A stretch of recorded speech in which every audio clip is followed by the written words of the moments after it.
Bonjour tout le monde. C'est vraiment fun. Good day, everyone. It's really great to see you all here. It's my honor to be with you today and to introduce Allan Gregg, a wise man about public opinion in Canada. Many of us know him, his role in the political world and also especially on TV. He spent about 14 years as an official poster for the Conservative Party in 73, 93.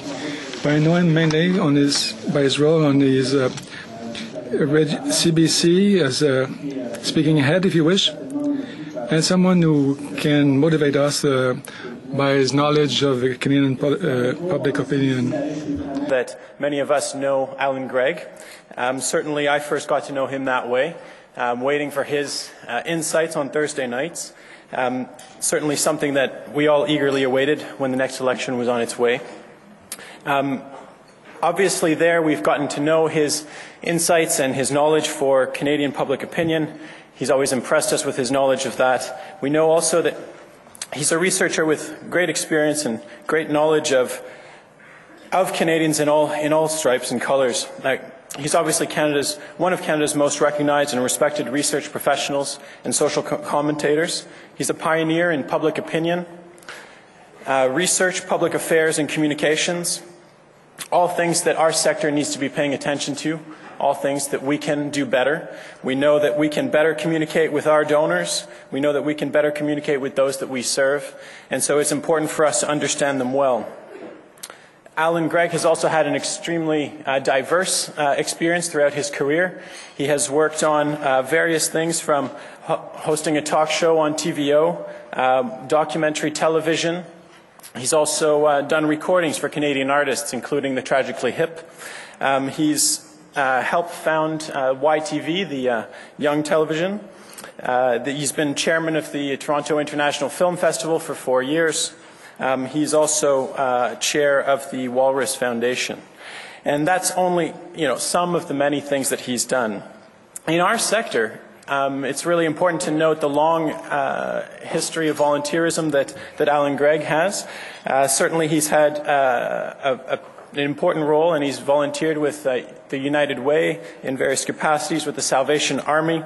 And importantly, I think for us all here today, with the Imagine Canada National Summit, he was part of the research behind the founding of Imagine Canada. Alors l'analyse d'Allan est certainement prisée par tout le monde. So his analysis is sought after.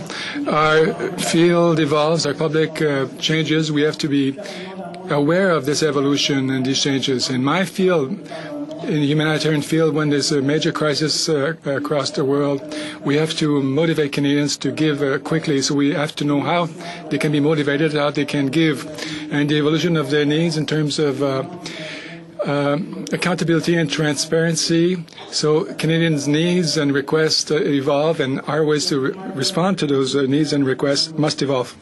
Me, Allan Gregg.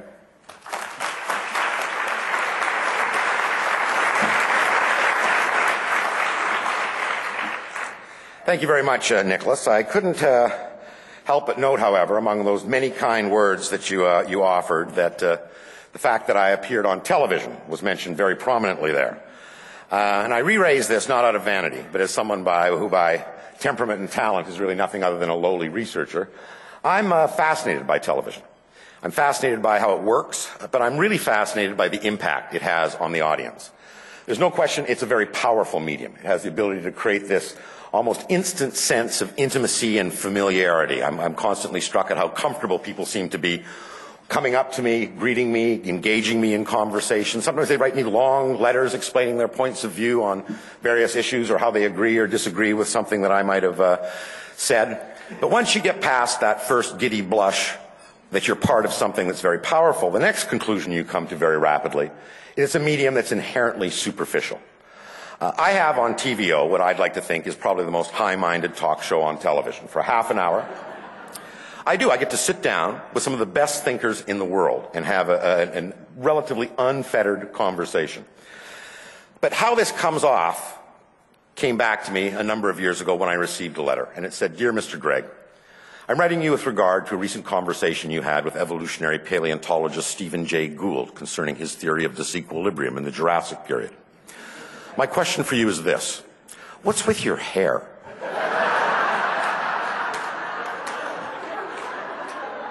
Now, we're not here to talk about the travails of being on television. In fact, I was asked to address the topic, where are charities and nonprofits on the radar screens of Canadians?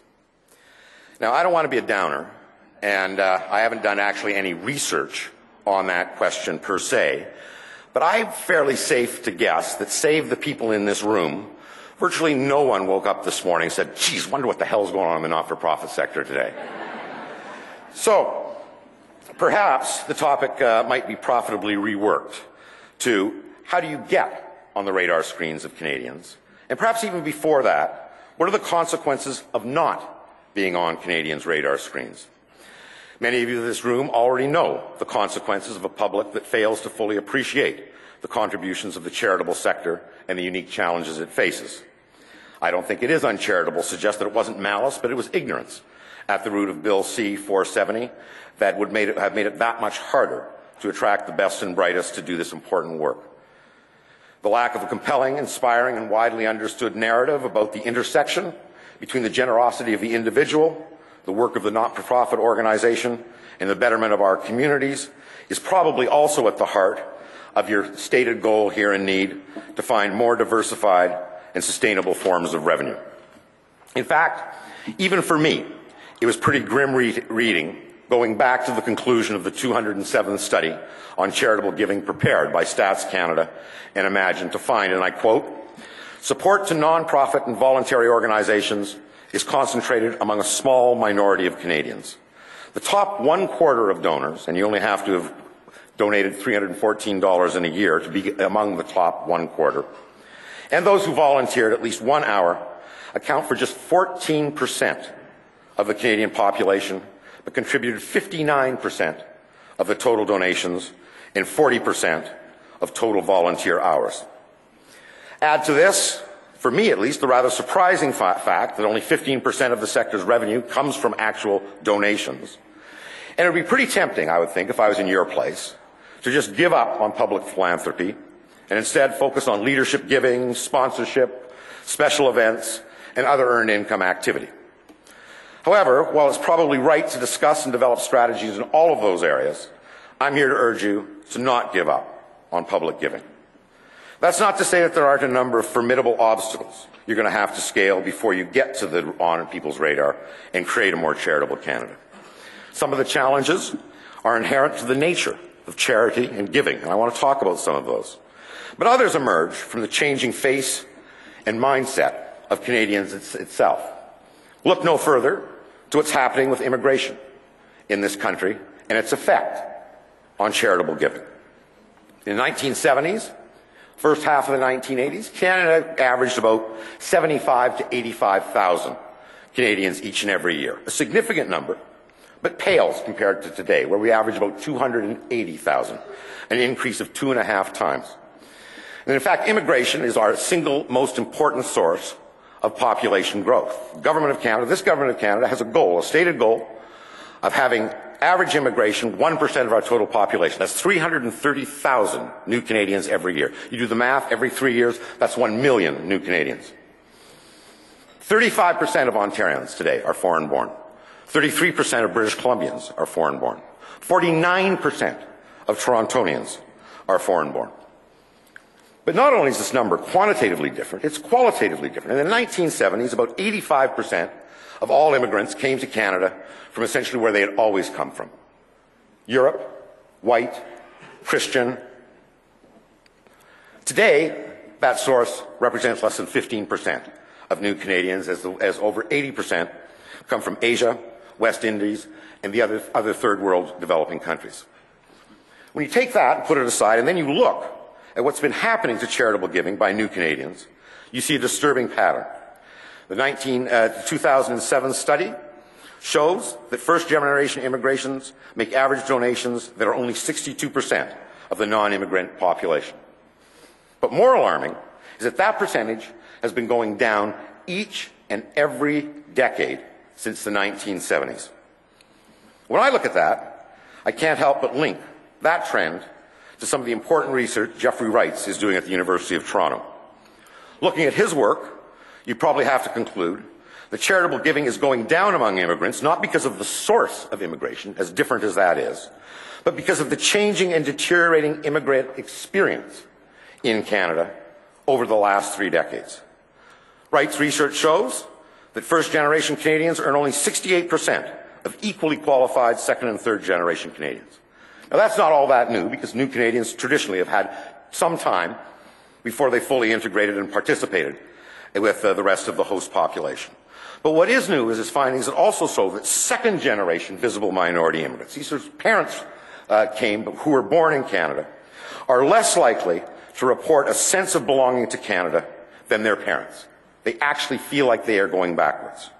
And that the longer a visible minority Canadian has been living in this country, the more likely they are to report that they have experienced racial discrimination. Add to this the fact that Stats Canada also showed that the number of communities that could be described as ethnic enclaves, that is, having more than 30% of the population from the community represent one single ethnic group, has increased from 3 communities in 1981 to 256 in 2001. You start to put these trends together, and it's not unreasonable to suggest that new Canadians are donating less, first and foremostly, because they have less, but also that their rate of giving has been declining because they're becoming increasingly isolated and feel they have less of a stake in the broader community beyond their ethnically homogeneous neighbourhoods. And if this is the case, if you want to do more to bring new Canadians into the mainstream of philanthropy, then you're going to have to do more to bring immigrant population into mainstream society. The work that Adrian Clarkson is doing through the Institute for Citizenship and Immigration, where they have now arranged free passes to over 1,000 cultural and historical sites that are given to all new Canadians, shows a little shine of light on the kind of programs that we're going to have to be doing to ensure that all Canadians, one and old, can share experiences that make us feel we are all members of one community with a common bond and a common wheel. Toronto YMCA is doing the same kind of things. In fact, reporting in the Toronto YMCA, I was just talking to Scott, that philanthropic giving among the communities that they are serving is actually going up among new Canadians, demonstrating again it is the integration, it is the contact, it is the sense of belonging and sense of feeling, which has been going in the wrong direction, that has been driving a very, very bad trend in your sector. We also know that the baby boom generation is getting set to retirement, or at least they're reaching retirement age next year. Now that should be good news, as we know that seniors contribute the lion's share of volunteer hours to the not-for-profit sector, and that attracting and engaging volunteers, again, is one of the 4 major tasks that you're here to grapple with. But for this pattern to continue for this generation, it's probably going to have to require some recalibration of your thinking and past practices if you are going to engage this generation. Firstly, the prospect of this generation actually retiring at 65 is far less likely than in the past. For a start, their net balance sheet is 0. They had a Peter Pan syndrome. They never thought they were going to get old, and all of a sudden they woke up and they have hair in their ears. They don't know what they're doing. But in essence, they can't afford to retire for a number of compounding reasons, which I'll tell you. But more importantly, culturally, the baby boomers are also significantly different from past generations of retirees.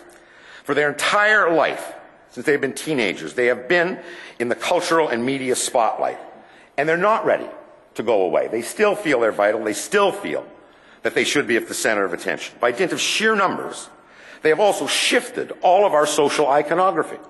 You think about it. Mick Jagger said he would never sing Satisfaction over the age of 40. 68 years old, he's still doing it routinely if he could ever get together with Keith Richards again. In the 1960s, Jean Shrimpton, at the age of 20, beautiful model, was deemed too old any longer to be considered beautiful. Today, and you tell me how this happened, Sean Connery, who's old enough to be my freaking father, is considered sexy. How's that possible? The fact of the matter is, again, by dint of sheer number, this generation has redefined what is young and what is old and what is acceptable and what is unacceptable behavior to indulge in at different stages in your life. And as this social iconography has shifted, something also very curious happened to their Generation X children. The single biggest change noted between the 1991 and the 2001 census was the percentage of 20-year-olds living at home with their parents. It doubled from 21% to 42%. Whereas 25 years ago, a 25-year-old was actively engaged in the workforce. Today, they're sitting in their parents' rec room listening to Chingy. 58% of these boomers claim that they have some form of financial responsibility for adult children. But the relationship isn't strictly financial. When was the last time you heard anyone talk about the generation gap? Where is the war of generations? Young leaders, did any of you bring your parents here? No, but I bet you're going to email them or call them tonight and tell them about what's going on. In fact, what we're seeing here is a cross-generational emotional and financial bond quite unlike anything we've ever seen in modern times. And this could be something that you could capitalize on, knowing this, understanding this in a real kind of meaningful way by arranging family volunteer activities. Not just concentrating on young people or old people, but the entire families, and organizing cross-generational families of volunteers, get them working together. Also, look to these aging baby boomers not simply as a source of volunteer activity, but as a tremendous resource that you can tap into. While they don't want to, while they're probably not going to be able to retire as they did before, they want to do something different. And again, engaging in community work and charitable work, in work that has meaning, as perhaps some atonement for their yuppie years, could be something that you could think about. And then there's the current consumer mindset and sentiment that you have to cope with. Anyone over 50 has gone through a 3-decade-long economic roller coaster that has contradicted and reshaped many of the beliefs that they grew up with. 3 decades ago, Canadians believed almost to a person that progress was normal. The expectation was the next car was going to be faster, the next house was going to be bigger, the next paycheck was going to be fatter. And by and large, it was true. Today, Canadians believe that for many, opportunity is shrinking, that the disparity between rich and poor is growing, that our social safety net is starting to unravel, and then added to this, they do not believe our political leaders have the wherewithal to reverse these worrying trends. The 2008-2009 meltdown and continued economic uncertainty that we face today has left Canadians literally reeling. The most obvious effect, once again, has been in reinforcing and compounding the delaying effect of retirement among the baby boomers, again, who've seen a serious erosion in their real assets. The second, but again in many ways bigger impact, has been psychological. You may find this surprising, but very few have experienced new difficulties in meeting the basic needs their basic needs over these last 3 years. Those who historically have continue to, and it's even more compounded. But for most Canadians, what's happened is a business recession. It's not like 1981 where interest rates were 20% and robbed you of the opportunity of home ownership, or in 1991-92 when unemployment was 14 and 15% and you knew your neighbor had the prospect of being unemployed. But Canadians believe, nonetheless, that they dodged a bullet.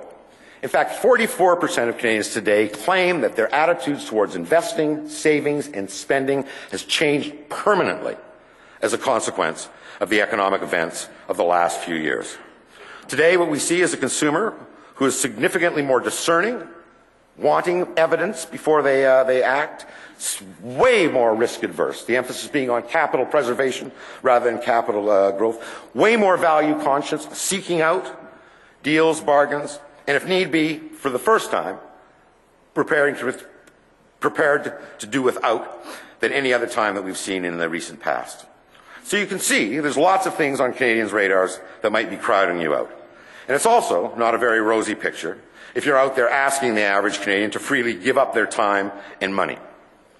But there's also another side to this changing face and mindset that presents challenges and opportunities for you. And that is a kind of the nature of giving in this country.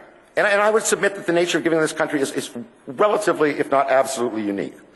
While only 14% of Canadians may be responsible for almost 60% of all charitable giving, 80% of Canadians have made some form of charitable donation in the last year. 80%. And even a slightly larger number, 85%, reported that they have provided direct help to others who lived outside of their immediate household in the last year. In other words, in any given year, virtually, notwithstanding what they do, virtually all Canadians have participated in an act of charity and kindness. And in fact, there's an argument that Canadians may be the most charity-minded people in the world. Almost to a person, we believe that we are each other's keeper. Overwhelming majorities believe that we all have a responsibility to look after those who are less fortunate than ourselves. And you're hard-pressed to find any root of social Darwinism in this country, a belief that the poor deserve their lot, that because they are lazy and they've not done enough. I can pretty much guarantee that a Tea Party-type movement could never flourish in this country for that very reason. We just do not have that kind of social conservatism that you see in the United States and elsewhere. And when you add to this our understanding, the number one volunteered reason for making a charitable donation is, and I quote, feeling compassion for those who need. That's the people who donate. They say that's why they're doing it, because they feel compassion. And you'd think the revenue should just be flowing in. But we know it isn't. So why, if we're so charity-minded, if all of us are participating in some random act of charity over the course of the year, do Canadians give only approximately half as much as those black-hearted Americans? And why is the average gift donated only around $20? Well, this is one time, maybe we should turn the cameras off, that I'm going to tell you, don't believe public opinion. Look at what Canadians are doing, not what they say. And then you might find the key to tapping in to these remarkable charitable sentiments which Canadians embrace. First, look at who gives. Well, we all know church attendees. They are responsible for almost 1/2 of all total charitable giving, and the average amount donated by church attendees annually is about 4.5 times more than those who give to health causes, for example. So people who are going to church, they're giving. They're giving regularly and they're giving a lot. Those who plan on making a donation, as opposed to simply react and respond to someone asking them, give about 66% more than average. While it wasn't asked in the StatsCan image report, research I've done showed that those who budget, who actually sit down and budget donation and charity as part of their household budgets, given by an even greater quantum, about 3 times more than average. People who have a charitable payroll deduction plan give almost 2 times more. Those who are the most frequent volunteers give disproportionately, around 50% more. You think about that. Churchgoers, those who are planning to make a donation, those who are budgeting to make a donation, those who have a payroll deduction plan, those who are actively volunteering and are working in the community. The interesting thing is that attitudes, that is being compassionate, has very little bearing on these rather staggering differences. How do Canadians give? Well, mostly by random chance. 40% of all gifts are made at the mall, door-to-door, and through mail solicitations. More structured giving, such as at church, at work, on your own, or through payroll deductions, amount for less than 1/3 of all giving occasions. Moreover, those who decide in advance represent only 32% of the population. Those who budget, less than 10% of the population. And the proportion of the population with a payroll deduction plan numbers less than 3%. So the people who give the most, who have these structured means of giving, are in the smallest minority. What seems to establish the amount of giving, therefore, is not charity-mindedness, because we're all charity-minded in Canada, but having charity squarely on one's radar. 80% of Canadians respond to charities because they do care. But it's clear that the only time their caring is manifest in actual behavior is when they're ambushed on their doorstep or intercepted in the mall. What makes the difference is the extent to which the individual's pathways to giving are structured and present. Traditional marketing and persuasion tells us that if you can change attitudes, changed behavior will follow. That's why charities have focused on emotion and the needs that charities try to meet. Basically trying to persuade individuals that giving, caring, and volunteering is a good thing and the right thing to do. But most Canadians already believe those things. You're speaking basically to the converted. In fact, the evidence here suggests that in the case of public philanthropy, you should be doing exactly the opposite. That is, instead of trying to change attitudes in order to engender change behavior, you should be trying to change behavior, and attitudes will follow. Think about civil rights movement. I mean, for decades, and before that with slavery, for centuries, advocates tried to persuade individuals that slavery should be abolished, that racism was wrong, and that we all should be treated equally. And for decades, arguably a century in the instance of slavery, nothing, absolutely nothing happened, notwithstanding these exhortations of these well-meaning individuals fighting an absolutely unassailable cause. Then, in 1956, the Supreme Court of the United States in Brown versus the Board of Education declared that separate could not be equal, and they forced integration. Actually forced black and white people to live together, to go to school together, to work together. And lo and behold, attitudes towards racism and equality, perhaps still not where we would like to do, gradually began to change. Behavior change and attitudes followed. If this is the case, rather than focusing on the plight of the homeless, perhaps we should be encouraging Canadians to include charity in their household budgeting. Instead of asking for a corporate gift, maybe we should be asking businesses to establish a community chest and match employees' payroll deductions. In other words, focusing on strengthening the pathways and distribution systems of giving in order to change behavior, and attitudes will follow. In short, forget about the heart and target the head. In fact, in many instances, you can even forget about even the head and go straight to the wallet. And I think that's starting to happen. Anecdotally, I see it. The leukemia research people did a fantastic program with, of all people, the beer store. And did a very simple thing. When people bought a case of beer, they said, would you give $2 on one weekend? And the next weekend, when they brought their empties back, they said, would you give us the amount that we're going to give you in exchange for these empties? And they raised $2.1 million over the course of those 2 weekends. Once you start changing behavior, then let donors know what their giving has accomplished to reinforce that behavior. That will become the feedback loop necessary to take our charity-mindedness into an act of charity.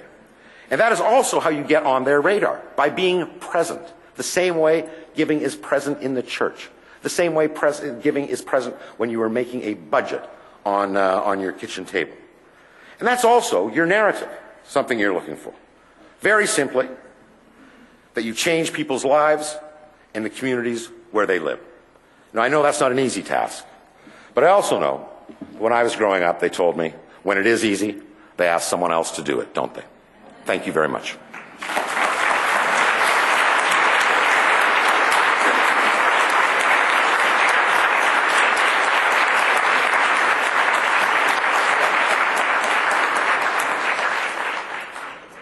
Thank you very much, Allan. Allan has agreed to answer a few of the questions that our online and in-room participants have submitted electronically while he was speaking. But obviously, you guys are going to ask more questions, right? I'm just kidding. But before we do that, we would like to invite participants in the room and online to discuss the following question and to submit your thoughts electronically as you go. We have allowed approximately 5 to 10 minutes for these table discussions. If you have yet to do so, please introduce yourselves to the colleagues at your table and respond to the question on screen. And afterwards, we'll forward questions to Mr. Allan Gregg. So we're going to keep going because I'm really interested to hear these questions. So I'd like to invite Lynn Eakin and Sue Wilkinson of the Ontario Nonprofit Network to ask a few of your questions to Allan Gregg. So ladies and gentlemen, please put your hands together for Lynn Eakin and Sue Wilkinson.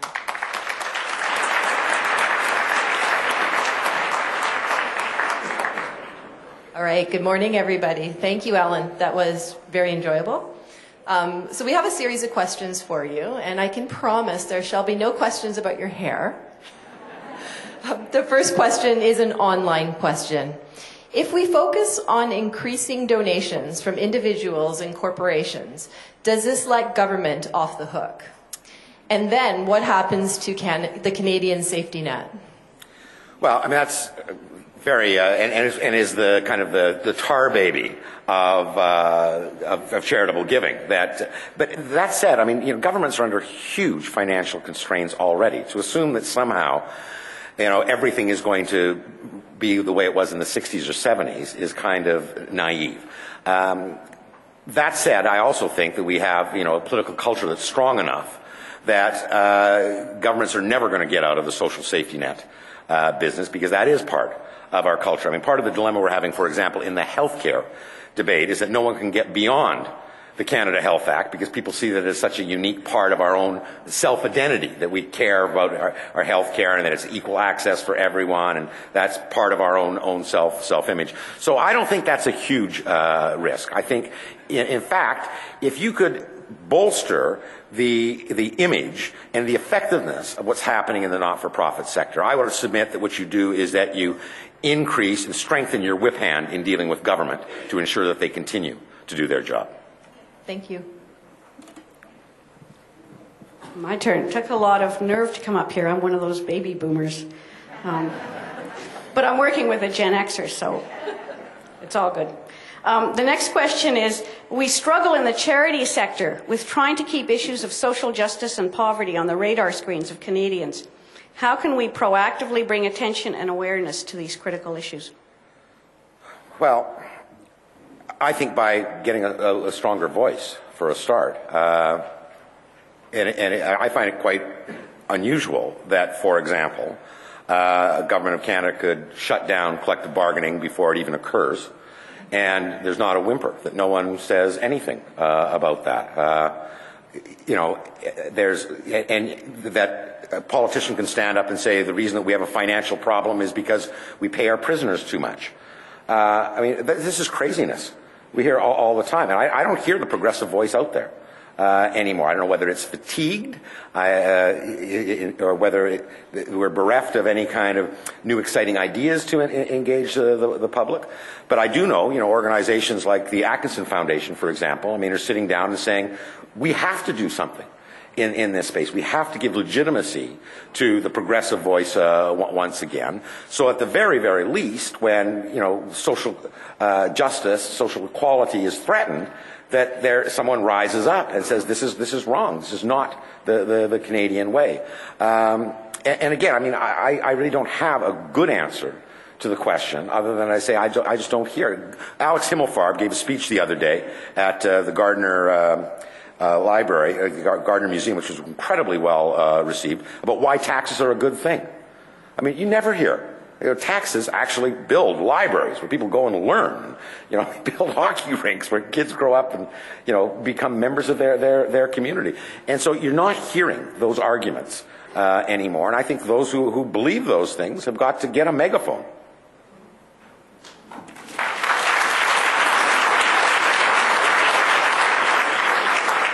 Okay, next question. Can you comment on the decline in religiosity in Canada, the relationship to a decline in giving, and possible alternate solutions which replace the religious message to care for others?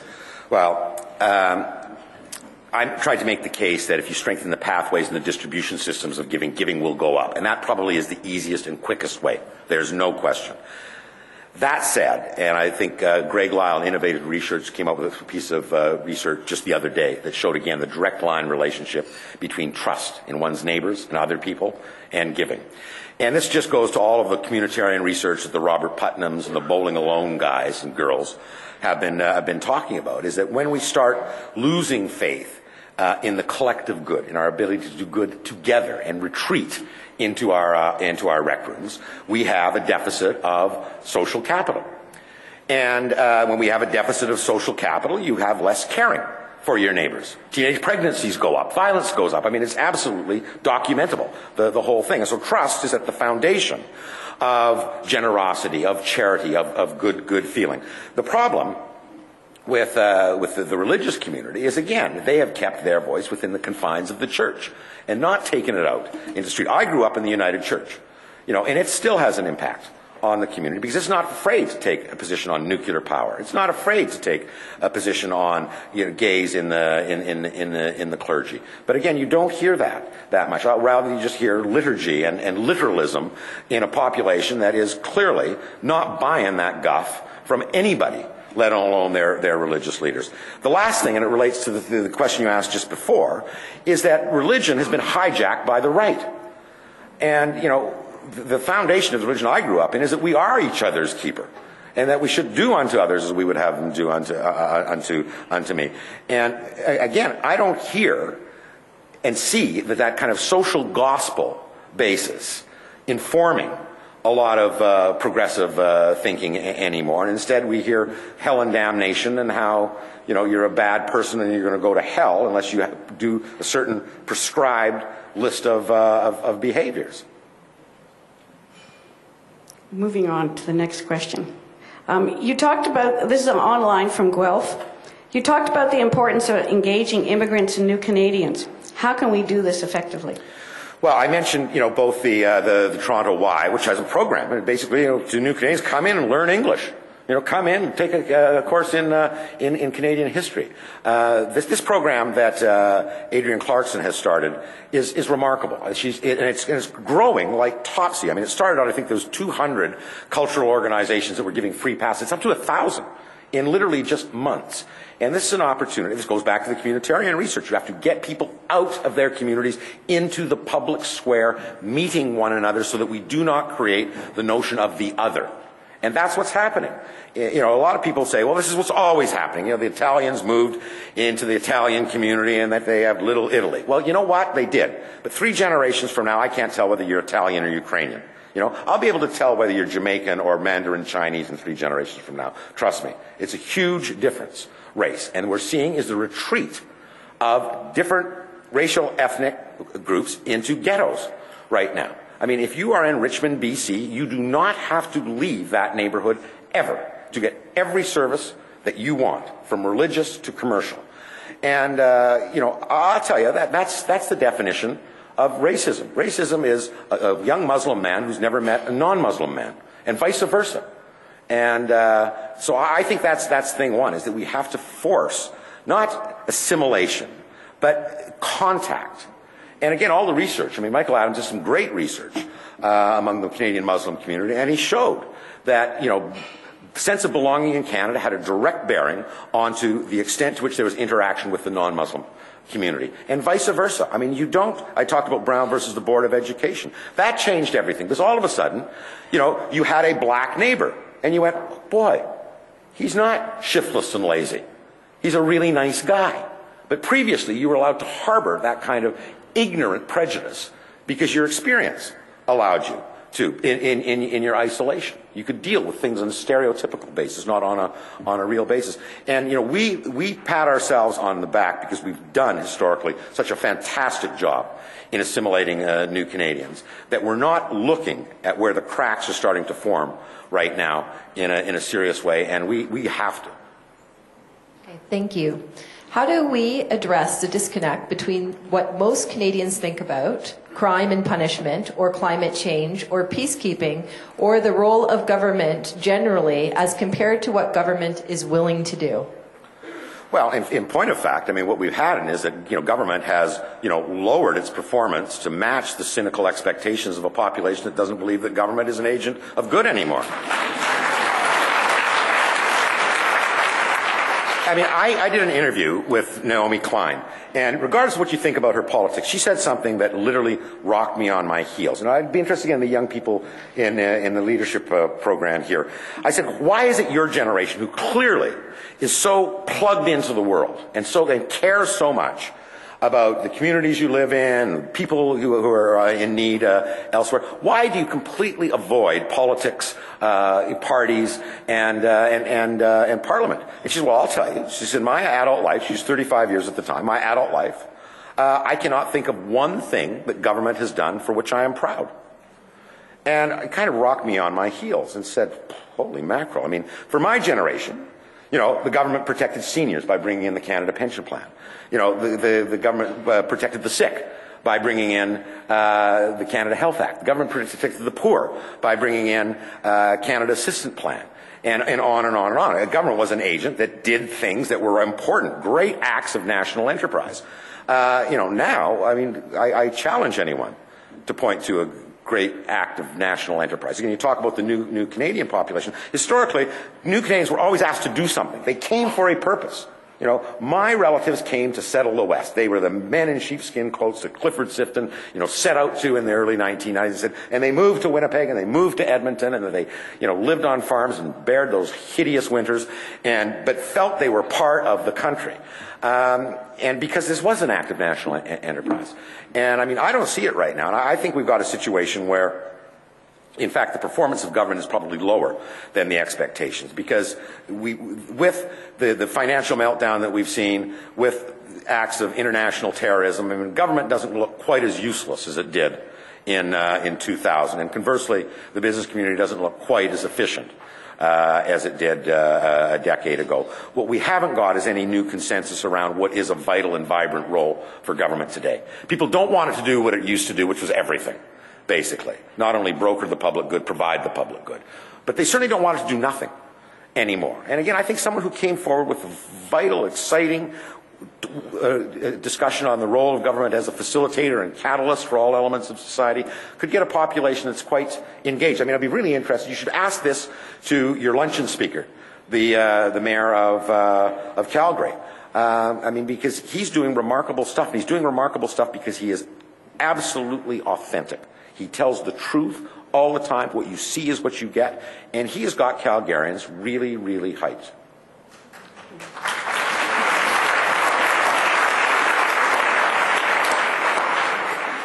I think I speak for everybody to say we're very jealous of Calgary these days. This is from Online Vancouver. What factors enable Americans to give more to charity? Is it, for instance, that Canadians support giving collectively through taxation as much or more as giving individually? Probably the one-word answer is football. No, I'm joking. I mean, a lot of that difference is giving to your alma mater around scholastic sports. But that actually makes my point, because that's a structured form of giving. And the Americans are not more charitably minded, trust me. As I say, we look for what we call these various dimensions of social Darwinism, and we've calculated about 8% of Canadians could fall in that kind of category. In America, it's up to about 35%.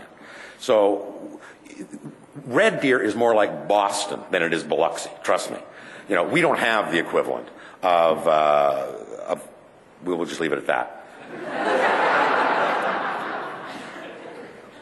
Okay, this is the final question, and it's an online question. Will you interview Marcel Lauzière on your TV show to assist this sector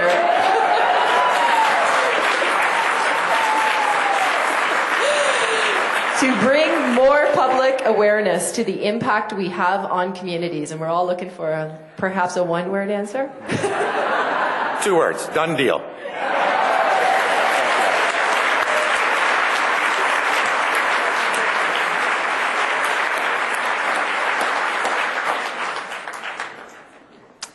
So many thanks to Lynn Eakin and Sue Wilkinson from ONN. And I'd like to now invite Stephen Huddart, CEO of the McConnell Family Foundation, a major funder of the National Engagement Strategy, to officially thank Mr. Allan Gregg.